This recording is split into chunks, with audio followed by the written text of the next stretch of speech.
Salah satu teknik marketing yang akhir-akhir ini, bukan akhir-akhir ini sih, sebenarnya udah beberapa tahun terakhir lah, atau berapa belas tahun atau berapa puluh tahun terakhir dianggap dan dipercaya punya kemujarapan itu namanya clickbait gitu. Clickbait itu apa sih? Sesuatu yang bikin orang mau ngeklik, yang penting udah masuk dulu, ntar di dalam gimana belakangan deh gitu ya.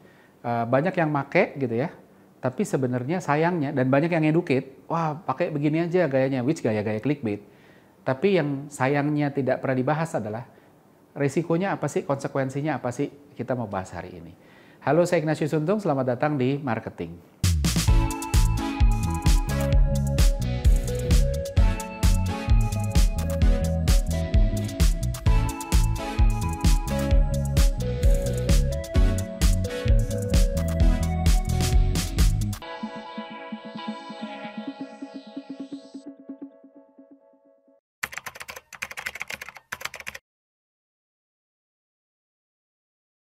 Jadi balik lagi ya, kalau kita ngomongin clickbait ya, itu banyak banget buktinya ya bahwa oh ini loh kalau kita bikinnya begini, terus habis itu orang jadi mau ngeklik, jadi mau masuk. Intinya clickbait itu kan adalah kita kasih informasi tapi sepotong aja, bikin orang penasaran terus habis itu orang masuk gitu ya. Ini bukan hal baru sebenarnya. Sebelum terminologi clickbait diciptakan, sebenarnya kita sudah lihat dari film, dari sinetron. Film seri ujung episodenya biasanya dibikin gantung supaya orang penasaran terus habis itu ngikutin seri selanjutnya. Kalau kita ngelihat sinetron gitu ya, commercial break biasanya dibikin nanggung juga, dikasih efek dramatis, zoom in, zoom out, zoom in, zoom out gitu ya, supaya orang nonton terus habis itu nunggu nextnya apa sih gitu ya. Nah, lalu banyak juga dipakai untuk headline artikel apa koran ya, koran-koran ada, ya bukan koran-koran yang top ya, tapi ya cukup kreatif yang sampai headline-nya ya, kalau ini konten marketing loh. Kalau konten marketing biasanya nulis, nih lo yang bikin si dia nempel terus nomor 3 nggak terduga banget. Nah kan kayak gitu-gitu clickbait gitu, bikin orang apa sih yang nomor 3 gitu ya. Terus kalau di koran itu tadi yang misalnya, kan kalau koran kan biasanya bersambung ke halaman berapa gitu ya, karena memang space-nya di halaman pertama terbatas. Nah ini ada satu koran yang menarik sebenarnya, dia bikinnya lanjut ke halaman 7 sebelum orangnya pergi misalnya, kayak gitu-gitu ya. Jadi caranya macam-macam atau bahkan konteksnya bisa sesuai dengan beritanya, misalnya tentang petinggi partai gitu ya. Ngomongin akhirnya petinggi partai ini ketahuan juga, segera deh baca di halaman sekian misalnya. Jadi hal-hal kayak gitu. Nah, padahal begitu diklik, namanya kalau clickbait ini, begitu diklik dan dibaca lebih lanjut, nggak ada yang spesial dan nggak ada yang tak terduga, semuanya terduga. Nah, lama-lama ini pun diadopsi sama iklan.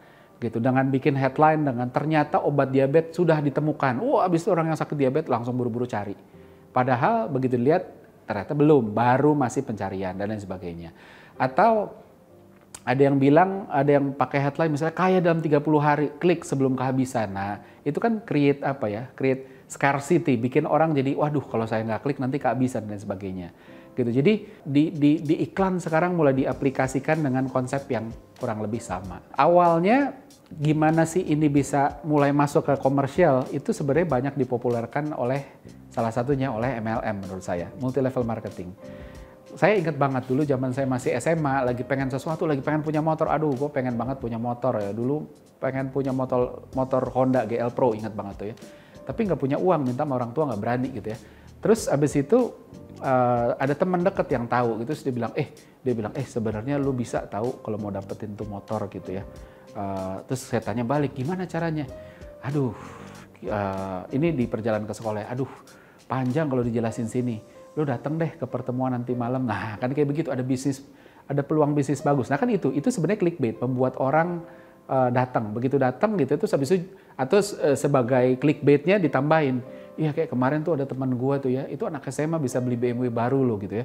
Atau bilangnya, wah dia mah udah nggak kerja, masih kuliah, masih baru lulus kuliah 2 tahun aja udah nggak kerja gitu, tapi uang ngalir aja gitu kan. Tapi nggak dikasih tahu jawaban fullnya, itu clickbait. Nah, jadi itu banyak dilakukan sama pelaku, sama agen-agen MLM gitu ya. Terus habis itu ada training copywriter juga kan, suka banyak yang jualan. Ini training copywriter supaya iklan Anda mendapatkan return sekian persen gitu ya. Jual kopi yang bombastis gitu kan, tapi nggak dibuka semua. Misalnya itu tadi turun 20 kg dalam waktu 1 bulan, punya properti berlipat tanpa uang, atau kaya dari kartu kredit, atau apapun itu gitu ya. Jadi konsepnya sama, menjual sesuatu yang bombastis di depan, bikin orang apa ya, create urgency, wah ini menarik banget gitu ya. Apalagi ditambah sesuatu yang scarcity supaya orang masuk. Begitu masuk ternyata nggak ada sesuatu yang spesial. Teknik-teknik seperti ini sebenarnya kalau ngomongin behavioral science ini disebut Zeigarnik Effect. Intinya adalah ini ngelempar sebagai informasi, sebagian doang, sisanya disimpan. Supaya apa? Supaya orang tertarik cari tahu lebih dalam. Tujuannya dapat attention karena bombastis dan follow up voluntarily gitu kan. Oh saya ikutin deh karena apa ya, kalau cuma sepotong nih agak susah. Nah kenapa ini bisa terjadi itu tadi, karena otak manusia selalu harus ngerti. Otak kita tuh punya kebutuhan untuk ngertiin sesuatu. Karena kalau kita ada yang nggak ngerti, itu jadi pain buat otak kita. Wah jadi bahaya, jangan-jangan yang saya nggak ngerti ini penting. Entah itu pain, entah itu pleasure ya. Atau bahkan keduanya gitu kan. Nah pesan-pesan bombastis yang jadi clickbait ini biasanya punya dua unsur itu. Dia bisa jualan pain gitu, jualan bahaya gitu ya. Misalnya abaikan iklan ini jika Anda rela hidup susah di hari tua misalnya. Atau bisa jual pleasure gitu kan, jual menariknya gitu. Misalnya bapak ini atau pemuda ini sudah mapan dengan passive income bahkan sebelum menikah gitu ya. Padahal kita nggak tahu nikahnya umur berapa, kali aja dia udah tua gitu kan. Jadi ya hal-hal kayak gitu yang dijual gitu. Tapi kenapa dikasihnya sepotong?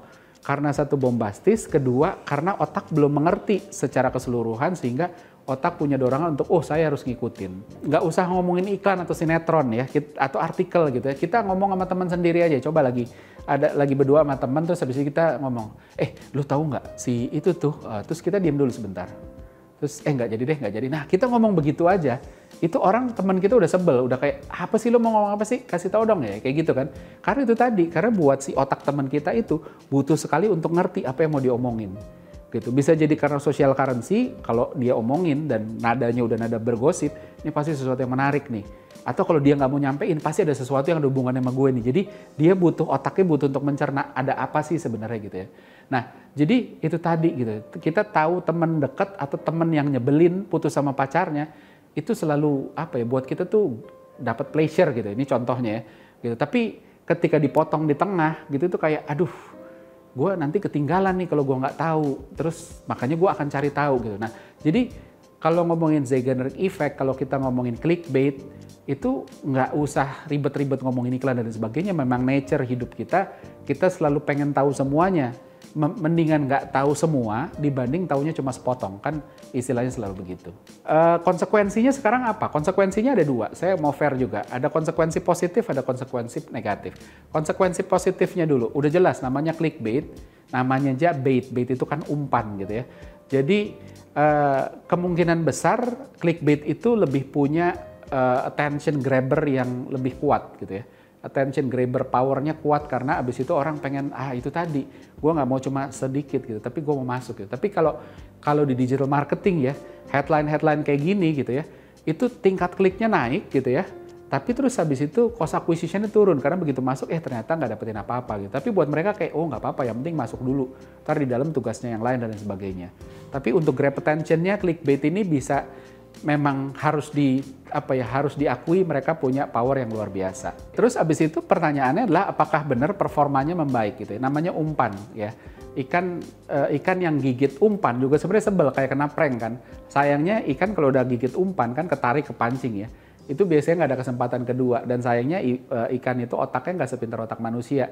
Jadi begitu dia gigit umpan, terus habis itu bukan berarti habis itu kalau dia otaknya sama kayak manusia, mungkin dia akan mulai belajar, kalau yang kayak gini umpan jangan dimakan. Nah, manusia jauh lebih pintar daripada ikan gitu. Jadi ketika berkali-kali gitu ya, dia ngeklik ini, terus habis itu apakah orang beli? Satu, kalau dia beli ya sudah, tapi kalau nggak beli, terus habis itu dia mulai mempelajari bahwa wah ini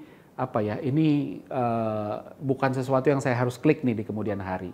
Jadi kalau ngomongin performa secara jangka pendek mungkin membaik, tapi jangka panjang masih tanda tanya. Resikonya yang pertama adalah itu tadi, orang akan mulai ignoran, akan mulai mengabaikan iklan-iklan kita gitu ya. ketika ya otak manusia itu kan belajar dari repetisi. Ketika sesuatu itu diulang-ulang, akhirnya itu dianggap sebagai sesuatu, diasosiasikan sebagai sesuatu gitu. Kalau orang baik berkali-kali, oh dia emang baik gitu. Kalau orang jahat berkali-kali, oh dia orang jahat. Nah, clickbait juga sama. Ketika orang terus-terusan pakai clickbait, kalau isinya sesuatu yang memang hard sell ya udah ya. Tapi kalau isinya nggak sesuai, akhirnya akan dianggap tukang tipu gitu, dan kita akan di-ignore dan mulai dihindari. Dan itu resiko besar buat brand. Kalau kita berpikir jangka panjang, yang harus dipikirin bukan gimana caranya dapat attention hari ini, tapi selanjutnya brand kita juga tidak masuk ke dalam blacklist gitu ya. Dan itu juga gimana cara kita menghindari orang gitu kan. Kalau MLM gitu, kita udah mulai belajar kan, ada joke-joke ya. Orang Indonesia kan suka joke ya. Ada joke bahwa kalau udah bulan Ramadan, ada teman lama nggak pernah berhubungan, telepon ngajak ketemu gitu ya, dikira mau ajak bukber, ternyata nawarin MLM. Kayak gitu-gitu gitu. Jadi udah mulai ada gitu, dan kita mulai menghindari. Kalau nggak Ramadan soalnya ke pattern, wah ini teman lama nggak pernah telepon, ngajak makan, ada apa nih gitu kan. Jangan-jangan MLM. Nah kayak gitu. Telesales juga sama.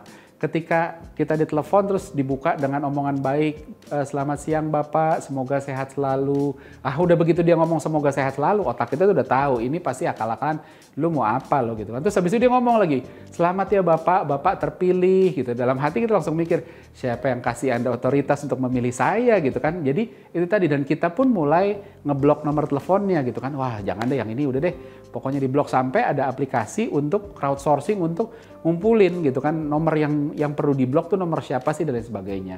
Sama juga ada LSM yang kalau ketemuin di mall, siang Pak boleh minta waktunya sebentar, saya nggak dagang kok gitu ya. Awalnya kan kita mikir oh nggak dagang nggak apa-apa deh. Begitu disamperin ujung-ujungnya memang nggak dagang, tapi mendorong kita untuk mendonasikan uang atau apa, dan kita pun mulai ignoran. Jadi kita belajar dari repetisi itu dan kita mulai menghindar. Wah yang kayak begini nggak deh, kita menghindar aja. Terus yang paling berbahaya, impact negatifnya adalah trust issue. Jadi get ignore aja udah jadi masalah, apalagi ketika kalau dilihat bahwa esensi yang lebih dalam dari kita diabaikan adalah kita sudah tidak percaya lagi sama brand ini gitu, dan makanya mereka menghindar ya. Lah kalau brand kita aja udah sebegitu dihindarinya, terus yang bisa diharapin apa? That's why makanya sales trainer jangka pendek bisa jelasin panjang lebar gitu ya. Oh cara jelasinnya gini Pak, nanti kalau dihindari segala macam gitu ya. Tapi tetap aja kalau udah trust gitu ya, udah fatal sekali. Ketika ada trust udah nggak ada, itu nggak ada yang tersisa. Karena brand is all about trust. Ketika trustnya udah nggak di sana, ya sudah kelar lah.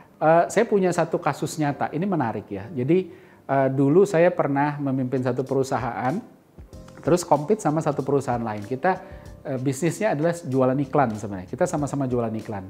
Namanya jualan iklan, kita maunya berulang ya, nggak cuma sekali beli. Nah kompetitor saya itu kebetulan country manajernya itu teman baik saya juga, dan dia orang sales. Dan kalau orang sales itu biasanya suka clickbait ya, janjiin segala macam gitu ya. Nah bisnisnya secara jangka pendek di tahun pertama dia menang gitu, dia menang, saya kalah lah, revenue-nya kita tipis, dia yang menang dan sebagainya. Tapi lama-lama karena saya fokus kepada bahwa produk yang saya jual ini produk yang berulang, sehingga saya bukan cuma ngarepin dapat klien sekarang, tapi dapat klien terus-menerus gitu ya. Dan that's why untuk bisa ngedapetin itu saya harus dapetin trust. Perlu waktu, dianggap lambat mungkin ya, dan pesaing happy banget tuh. Teman saya bilang, waduh gua menang nih dari lo ya, tapi nggak bertahan lama. Di tahun kedua itu balik gitu. Kenapa? Karena yang dia jual gitu, clickbaitnya beneran clickbait. Dia menawarkan sesuatu yang tidak bisa di-deliver, akhirnya orang jadi tidak percaya sama dia. Yang saya tawarkan sebenarnya tidak berbeda jauh sama dia, tapi saya tidak menjual janji gitu kan. Gitu. Dan akhirnya orang mulai, aduh kalau sama dia, sama perusahaan itu enggak deh gitu kan, janjinya banyak banget yang terpenuhi enggak gitu. Terus akhirnya ke saya, padahal penawarannya harganya mirip-mirip, nggak beda jauh, cuma bedanya itu tadi, ketika trust udah jadi masalah akhirnya jadi bahaya. Maka dari itu buat teman-teman semua, walaupun clickbait dalam short term itu bisa ada dampaknya kelihatan, tapi harus pikir-pikir lagi dalam jangka panjangnya kalau mau main clickbait. Bukan berarti habis itu oh ya udah clickbait buat short term, ntar buat long termnya buat yang lain, nggak bisa. Apapun yang kita dapetin short term sebisa mungkin itu tidak mengorbankan long termnya. Jadi pikirin lagi untuk pakai clickbait gitu. Nah seperti biasa kuis untuk episode ini bisa dilihat di screen berikut.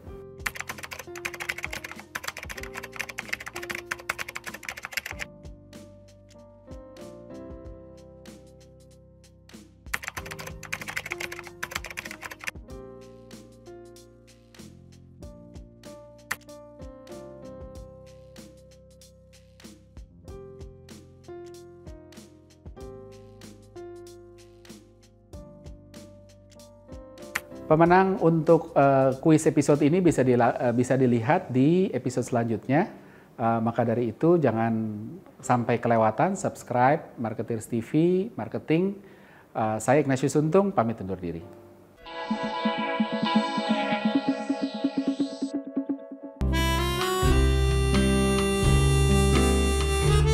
Gimana? Seru-seru kan videonya? Kalau suka, jangan lupa komen dan like ya. Masih banyak juga nih video-video yang keren-keren lainnya, gitu kan? Dan jangan lupa subscribe juga Marketeers TV di sini nih.